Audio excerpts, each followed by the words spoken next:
Hello. Welcome to the April 19th edition of Success by Association Live. Today's issue is sponsored by Winston-Salem Marriott and Benton Convention Center. We thank them for their support of AENC. Today's article is written by Dawn Motzif, Senior Human Resources Advisor with Inspirity. The article is titled, HR for Nonprofits, 5 Unique Challenges and How to Fix Them. Are nonprofit HR challenges any different than those for-profit companies face? If so, what are they, and how can nonprofit leaders address them? Here's a close look at what makes nonprofit HR unique and 5 challenges you can learn to avoid. Nonprofits versus for-profit, structural differences. Reviewing the structural differences between for-profit and nonprofit organizations helps expose the roots of many nonprofit HR challenges. For-profits are privately or publicly owned companies that pay income taxes, sell products or services to generate the most profit possible, may receive money from investors, may give equity and dividends to shareholders, aim to produce a return on investment, focus on their bottom line. Nonprofits are run by boards of directors and elected officers. These organizations usually don't pay income taxes, exist to advance causes or provide benefits to society, can sell products or services, but reinvest or donate all profits, source capital from individual donations, membership dues, or grants from the government, foundations, or corporations, don't use stock, often provide an intangible social return to donors, focus on their mission and community. These focal points aren't mutually exclusive. You could argue that to be a healthy organization of either structure, you must focus on your mission, your community, and your bottom line. Still, the way both organizational types get their capital, via investments, for-profits, or donations, nonprofits, has a discernible effect on their long-term operations. Structurally, nonprofits have built-in incentives for being mission-driven and community-focused. HR for nonprofit, meeting unique HR needs. While mission and community take the primary focus at nonprofits, their people management responsibilities are no less demanding. Behind many nonprofit HR challenges is the struggle to balance the demands of the public mission and community with internal operations. Sometimes the development of clear HR goals, strategies, and tactics hang in that balance. Nonprofit leaders have to be effective managers and champions for a cause all at once. That's no easy task. At the same time, nonprofit employees are expected to be both effective in their roles and supportive of their mission, too. There is often a great deal of pressure on nonprofit managers and employees with little time to focus on employment concerns. This can translate into HR problems. Human resources' role in nonprofit organizations is to help create strategies around hiring, compliance, and policies that help the nonprofit be productive so they can focus on their mission.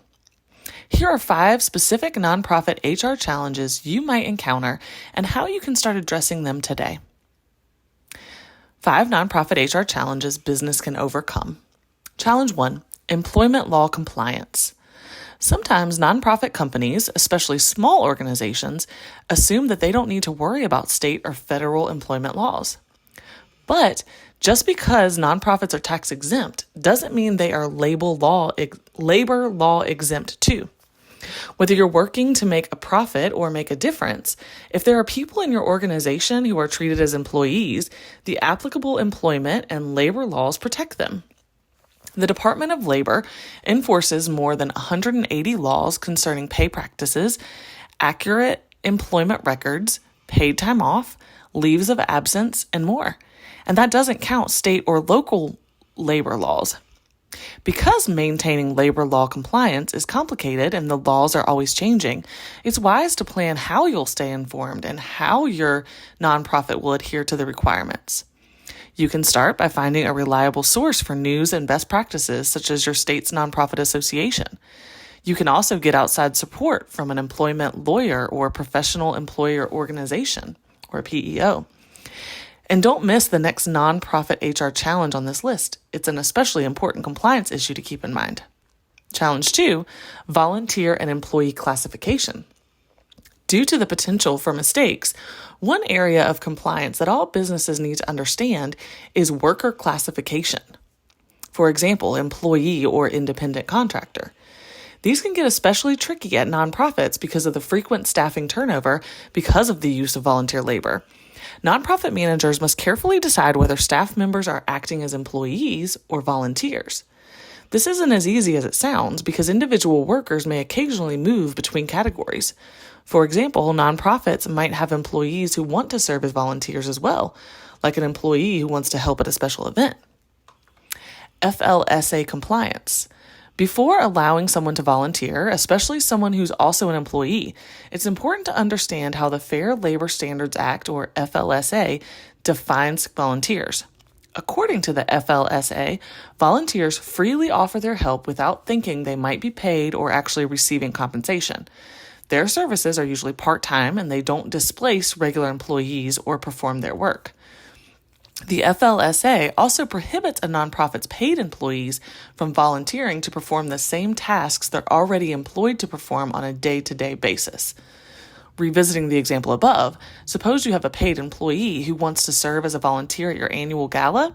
Can you allow it? As long as the employee feels no pressure from your organization to help, and as long as the volunteer role is completely separate from his or her regular duties, it might be okay. Now, if you have an employee who's responsible for logging donor contributions, who wants to stay late some nights and make calls to donors without pay, that's blurring the lines between employee and volunteer in a way that could create FLSA compliance issues. Even if you have a team of volunteers who makes calls to donors, this responsibility may be too closely aligned with the particular employee's regular job description for him or her to serve as a volunteer in that role. HR best practices would dictate that you can avoid this challenge by having written job descriptions for every paid role in your organization, and even for your volunteer positions too. This helps ensure each person's paid or volunteer duties are clearly defined and in compliance with the FLSA. Challenge 3. Employee professionalism in the public. To create community and generate support for their missions, many nonprofits host events where their employees, volunteers, donors, board members, and members of the public gather together in the same space. Sometimes these occasions have a party-like atmosphere, and consequently, managing employee professionalism in the public can be a nonprofit HR challenge. The last thing you want at a special event is for your employees to act inappropriately, showing your organization in a bad light or jeopardizing future funding. Nonprofits can get in front of this challenge by reminding employees before an event about their expectations for professional behavior. It's best practice to issue these expectations in writing and communicate what professional behavior looks like at your organization. For example, you might tell your employees that you want them to have a good time, but also that you expect them to avoid drinking excessively, to adhere to any relevant company policies, for example, your anti-harassment or dress code policy, and to remember their behavior represents the organization. If you've been proactive in this way, you can refer back to your written communication should the need for employee discipline arise following the event. HR professionals can help you put together an employee handbook that covers important guidelines for your nonprofit staff members to follow. Challenge 4, hiring, onboarding, and training. Nonprofits account for just over 10% of private sector employment, according to the Bureau of Labor Statistics. That means many people who came to work for nonprofits likely started their careers at for-profit companies. It's pretty common to see employees transition from large for-profit corporations where there are multiple layers of assistance to smaller nonprofit organizations where they don't have all those layers of support throughout the onboarding and training process. It's a generalization to say that all for-profit to nonprofit transitions happen like this. After all, there are many small for-profits and large nonprofits too, but this type of career change is certainly frequent and can create nonprofit HR challenges. Can every person make this cultural change successfully? Maybe not.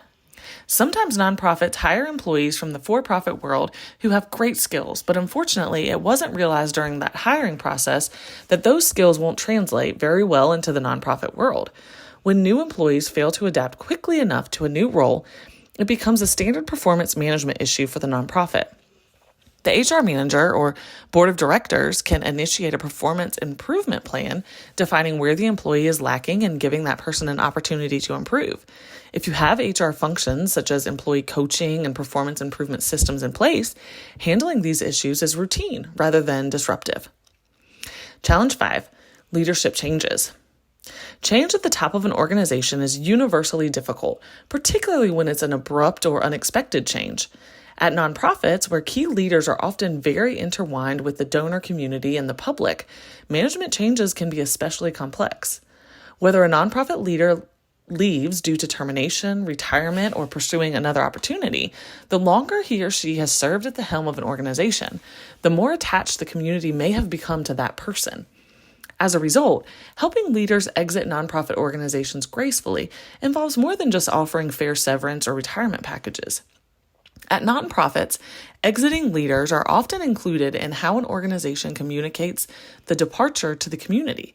This is smart because these leaders are usually big voices to the public, and it could seem unsettling to donors if a leadership exit is announced in a way that is noticeably detached from that person. Summing it all up, no organization is exempt from HR challenges. But as a nonprofit leader, you understand that with the right mindset, goals, and support system, improvement can happen. What a nonprofit needs to succeed is different than for-profit businesses. That's why it's important to have in-depth HR processes in place to address your unique business needs. That concludes this article. We hope you have a great day.